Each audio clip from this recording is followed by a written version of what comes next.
So I'm the only one? I ask, shifting again in my seat. I was under the impression that there would be other Bene Bio volunteers at Noa Noa.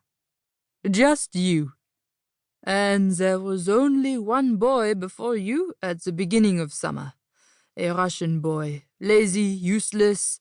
Anyway, it means you get a room all to yourself. He winks. I smile back, unsure whether to greet the prospect of labouring alone in Paul's garden with excitement or disappointment.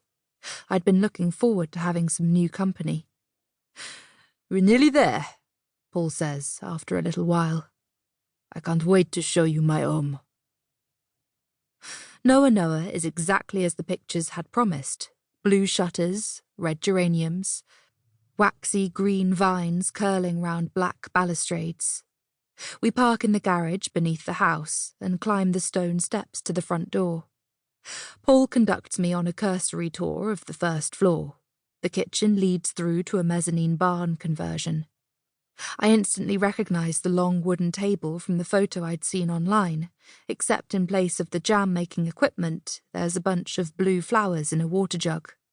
They are slightly wilted, garish against the muted stone wall and faded furniture.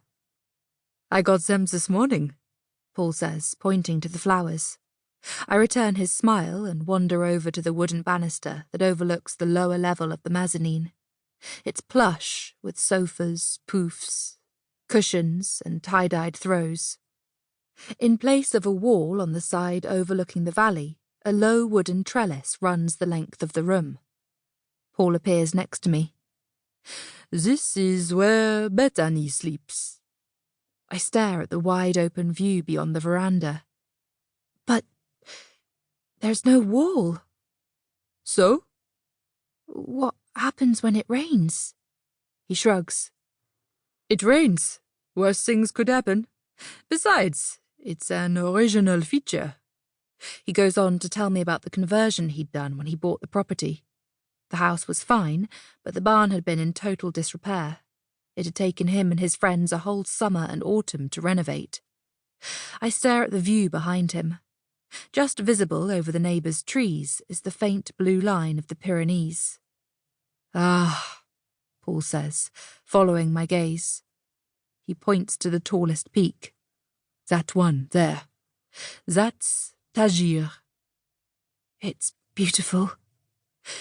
The view's better from my room, of course, he says. Maybe I'll show you tomorrow. I'm about to say, that would be nice, but the words stall on my tongue. Instead, I say nothing, staring resolutely out at the view. Anyway, he says brightly, you must want to get settled in. He picks up my case and walks over to the doorway. Follow me. My room is on the same floor as the kitchen and mezzanine.